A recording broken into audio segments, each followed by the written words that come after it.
The revolution will be live. We're one-on-one with the president's national security advisor, John Bolton, and the Kim factor. It's never been taken this far. There's never been a relationship like this. But Kim Jong-un is an historically reclusive dictator, described just months ago as a madman by President Trump. Is Kim really ready to deal? And can he be trusted? We break it all down with our panel of experts.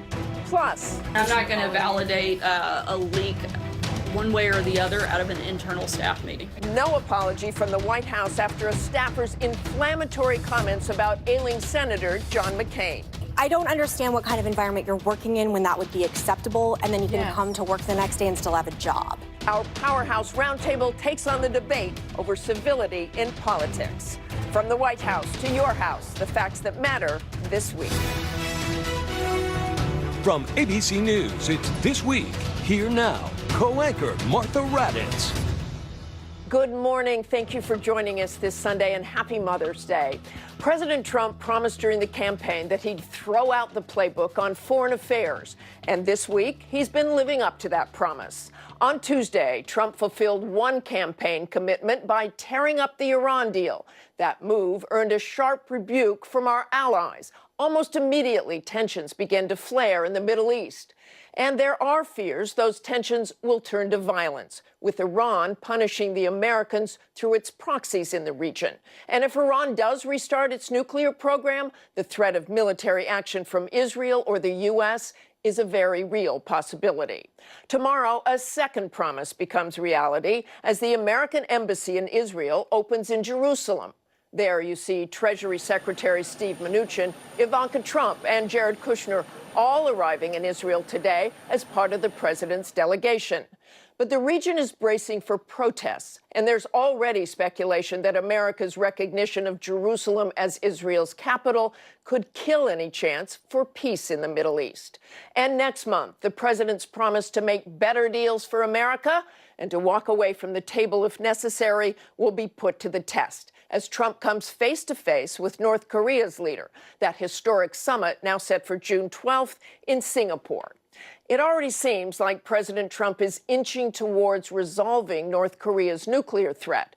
Just yesterday, North Korea confirmed it will soon dismantle a nuclear test site at a public ceremony to ensure transparency, although there are doubts whether the site is even operable.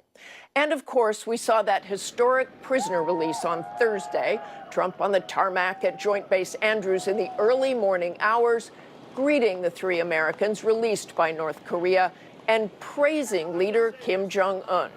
That's certainly a marked change from when I was last in the region, when the tension was palpable and the escalating rhetoric between Trump and Kim Jong-un seemed more like schoolyard taunts. But there's no guarantee of success at the summit, and the outcomes from those momentous moves this week are potentially far-reaching and unpredictable. Let's talk about that with the president's national security advisor, John Bolton. He's joining us live here in the studio this morning. Good morning, Ambassador. Great to see you on this Mother's Day. This meeting is unprecedented, of course, but the outcome historically of some high-level meetings are kind of predetermined. And President Trump says we're going to make a great deal for the world. You heard him say that. Mike Pompeo says the U.S. and North Korea have complete agreement about what the ultimate objectives are. So what kind of nuts and bolts are really left to negotiate here? Well, I think the specifics are quite important, and I think the president's very optimistic because he sees the chance of a breakthrough, but I don't think he has stars in his eyes over this. I think what we need to see from Kim Jong-un is that he and the entire North Korean regime have made a strategic decision that they will be better off without weapons of mass destruction. And I think one advantage of having this meeting between President Trump and Kim Jong-un so soon, in effect, without months and months and months of preparation, is that President Trump will be able to size Kim Jong-un up and see whether the commitment is real. So what's really non-negotiable? Well, I think the denuclearization is absolutely at the core of it, and it means not just the nuclear weapons. North Korea has previously agreed, several times in fact, to give up its uranium enrichment and plutonium reprocessing capabilities. We've got the ballistic missile issue is on the table. We've got to look at chemical and biological weapons. There are a range of things to discuss, and so that is really whether Kim Jong-un will come through on this, and it's the reason why the president is both optimistic but realistic at the same time. And let's go back to those terms: permanent, verifiable, and irreversible denuclearization of the Korean Peninsula. That's what has to happen? Right, and that's something that has to happen before the benefits start to flow. I think the objective for North Korea is to see whether they want to become a normal nation. So the benefit, you say before the benefits have to flow. So we would give them nothing until all of this has happened, not just beginning it? We want to see the denuclearization process so completely underway that it's irreversible.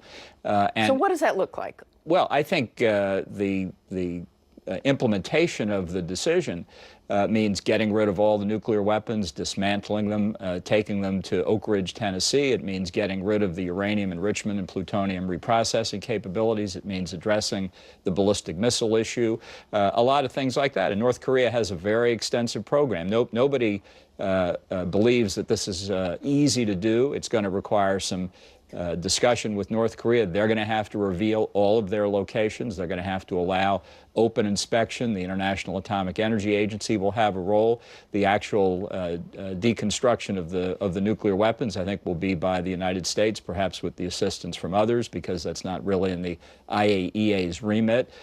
We hope to do it very quickly, and this is really one day. Do you agree on all this in one day, however? Well, we'll see how far they get. I was speaking of the operationalization. I know that, but you can determine all this in one day, you think? Well, I think that we will at least see whether the decision on North Korea's part to give up nuclear weapons is something that they're prepared to carry through on. Then other discussions could occur. I don't think anybody believes you're going to sign the complete ending of the nuclear program in one day. But we are also very much interested in operationalizing the commitment as quickly as possible. And that is in North Korea's interest. When you say how long it will take for the benefits to flow, in many respects, that's in North Korea's hands. If they want to see opening to the rest of the world, if they want to become a normal nation like South Korea, the quicker they denuclearize, the quicker that will come. Kim has stopped testing nuclear weapons, ballistic missiles. He released those prisoners, but he is in a very strong negotiating position because of his nuclear weapons capabilities and his ballistic missiles. So what do you think he wants in return? Well, if he wants to be a normal nation, if he wants to have normal relations with the rest of the world, if he wants trade and investment to be possible for his desperately poor country, this is the path to do it. Nuclear weapons don't make North Korea safer. They don't make it more prosperous. Anybody who's any doubt about what North Korea is like, take a look at the famous pictures of the Korean Peninsula at night. The South is lit up. You can almost draw the lines of the coastline. North Korea, you can't tell the difference between North Korea and the Yellow Sea on the west. It's quite remarkable, really. I've talked to a lot of pilots about that. It's amazing. So that's the choice Kim Jong-un can make if he gives up his nuclear capabilities. Okay, Mike Pompeo said that if North Korea takes bold action to quickly denuclearize, the United States is prepared to work with North Korea to achieve prosperity on par with South Korea. So is what you're saying is what he's saying. The administration is prepared to make an economic commitment to North Korea? I think we're prepared to open to trade and investment with North Korea as soon as we can. And will the U.S. consider any sanctions relief before you see what you outlined there? We need to see implementation, and I don't think the present policy is going to change until that happens. Okay, before becoming National Security Advisor, you were pretty negative about Kim Jong-un. You didn't trust him. You famously said, "How do you know the North Korean regime is lying? Their lips are moving." Obviously, the U.S. is going to want verification of all of this, which you have outlined.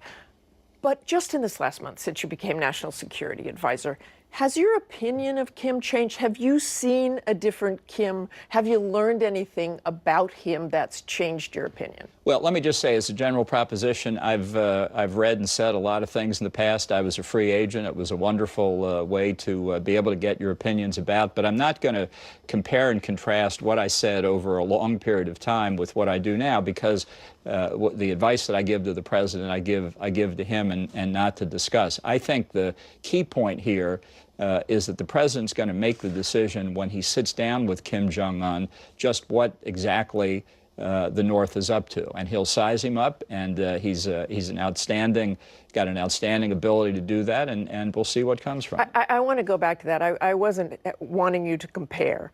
I want to know if there's anything you've learned about him, obviously not classified, but just from looking at him or seeing what actions he's taken. Is it possible that he wasn't the man you thought he was months ago, that he really does want to open up his country and change? Is he not the dictator you thought he was? Well, I suppose I could duck that by saying you really ought to ask Mike Pompeo, who's had the pleasure of meeting him twice. I don't think this is a question of psychoanalyzing Kim Jong-un. I think it's a question of what he's prepared to do concretely and operationally. And we were all so happy to see those American prisoners released, but it really did bring to mind Otto Warmbier, who died 6 days after he was here because he was severely brain damaged. Do you think he was tortured or they inadvertently killed him?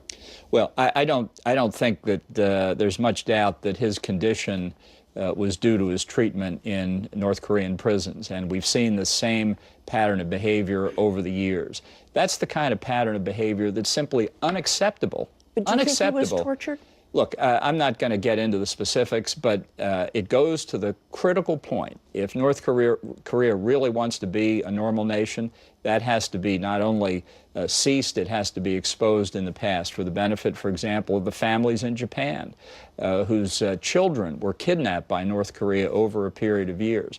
Now, if the North is prepared to go ahead with that, if they really want to change their behavior, they have a very bright future ahead of them. And I want to move on to the Iran deal in a moment, but the president has criticized Iran and the Iran deal because it didn't address human rights. The State Department says North Korea violates human rights of those within its borders every day. Kim Jong-un is accused of killing his half-brother. So does the president intend to push Kim on human rights during this summit? Well, I think he's certainly going to raise the question of the Japanese abductees. Prime Minister Abe of Japan asked him to do it. He said he would. The South Koreans are very concerned about South Korean citizens who have been kidnapped over the years, and it's a proper subject to raise. And beyond that? Well, I think this first meeting is going to be on the critical issue primarily of denuclearization. There are other subjects to discuss with North Korea, and I think it would be a factor for American businesses, other foreign businesses, about whether they're going to be involved in investment in North Korea if the climate doesn't change. Okay, and back on that Iran deal, what parts of the so-called JCPOA, the Joint Comprehensive Plan of Action, did Iran violate in your eyes? The allies say nothing, the inspectors say nothing? Well, the inspectors don't know everything. I mean, you can't say honestly that Iran didn't violate the deal because we don't have adequate inspections. We only know the sites. The most robust in the world. Well, that's wrong. That's just simply wrong. We have never had an adequate declaration from Iran of their prior military activities in connection with the nuclear program. It was a fundamental flaw of Barack Obama and John Kerry's negotiation of the deal that they gave that up. That just violates every precept of sound arms control negotiation. Nor have we had, since the implementation of the deal, adequate, really any inspection of military facilities where the weaponization activities of the Iranians might be conducted. And I think what we saw when the Israelis released this treasure trove of prior information is that there very definitely was a prior military dimension, which gives the lie to the Iranian assertion that they didn't want nuclear weapons. Moreover, during the entire course... Which they knew when they signed this, correct? So, right. If you believe what you've just said, and if Barack Obama and John Kerry believe what you just said, they lied to the American people. Because in Resolution 2231, the fifth preambular paragraph, where it says we welcome Iran's reaffirming that they don't have any intention to have a nuclear weapons program, it was a lie at the time. The administration then knew it was a lie and accepted it anyway. The Israeli information shows that on the weaponization aspect, Iran is one file drawer away from being pulled out to being right back on track, and that's only what's in the files. We have no idea what they've done since then. This network revealed in 2007 the weaponization activities in Parchin, Iran, which the Iranians have flatly denied ever since. That's the kind of background that leads you to believe that the Iranians never had any real intention of complying. So Ambassador Bolton, in the interim, are we safer? How can we know about their nuclear weapons program?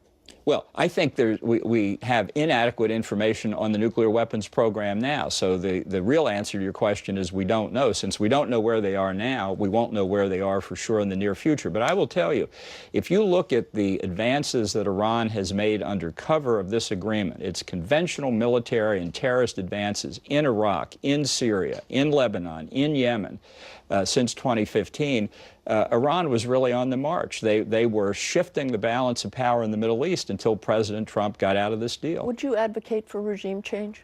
That's not the policy of the administration. The policy of the administration is to make sure that Iran never gets close to deliverable nuclear weapons. And reports this morning in the New York Times say that the United States and Europe had reached consensus on 90% of a supplemental agreement, according to people involved in the talks. Is that true? I don't believe it's true. I've read the text of the supplemental agreement. It did not address the basic flaws in the agreement that President Trump identified. And by the way, President Trump identified these flaws 2 years ago. Nobody in the world, nobody should be surprised that the president's entirely consistent view on the negative aspects of this deal finally materialized on Tuesday, and the U.S. getting out of the deal. The leaders of the UK, France, Germany issued a joint statement emphasizing their, quote, continued commitment to the nuclear deal. They say that Iran has been compliant and, quote, the world is a safer place as a result. The new U.S. ambassador to Germany, Richard Grenell, tweeted this after that. As real, Donald Trump said U.S. sanctions will target critical sectors of Iran's economy. German companies doing business in Iran should wind down operations immediately. The ambassador is just making a suggestion, of course, not a demand. But will the U.S. punish countries or companies who keep ties with Iran? Well, I think the president said in his statement on Tuesday that countries that continue to deal with Iran could face U.S. sanctions. Europeans are going to face the effect of U.S. sanctions, already are really, because much of what they'd like to sell to Iran involves U.S. technology for which the licenses will not be available. This was part of the flaw of the deal, to entice Europe and the United States into economic relations with Iran that eventually would have worked against really holding Iran accountable for violations of the deal. It's reminiscent of the saying attributed to Vladimir Lenin that the capitalist will sell us the rope with which we'll hang them. That's what's wrong with this deal. Why would any business, why would the shareholders of any business want to do business with the world's central banker of international terrorism? I want to turn to the German magazine Der Spiegel. They put a graphic up on the cover of their magazine depicting Donald Trump essentially giving our allies the finger. And they wrote this in an editorial. The West, as we once knew it, no longer exists. It is impossible to overstate what Trump has dismantled in the last 16 months. Europe has lost its protective power. It has lost its guarantor of joint values, and it has lost the global political influence that it was only able to exert because the U.S. stood by its side. Are you concerned withdrawal would drive a wedge between the U.S. and its European allies? Well, I think the comment you've just read is silly. I don't think it reflects the reality. I think the Europeans are disappointed that we got out of the deal. Perhaps they feel that way in large part because representatives of the Obama administration were working in the past several weeks to try and prevent the deal for the U.S. from abrogating the deal, and may have given the Europeans the false impression that they could prevail. I think we're going to work with all of the Europeans, as President Trump has discussed with President Macron of France, with Chancellor Merkel of Germany, with Prime Minister May of England, to move beyond the deal. We all share the common objective of making sure Iran never gets nuclear weapons. We're worried about their terribly destabilizing and threatening military behavior across the region and their ballistic missile program, and we're going to work to stop that. And just finally, Mr. Ambassador, the American Embassy in Jerusalem opening tomorrow. Will that make it harder or easier to get any sort of peace agreement? I think it will make it easier. You know, it's a recognition of reality. If you're not prepared to recognize that Jerusalem is the capital of Israel and that's where the American embassy should be, then you're operating on a completely different wavelength. I think recognizing reality always enhances the chances for peace. Okay, with that, we'll end it. Thank you very much. The revolution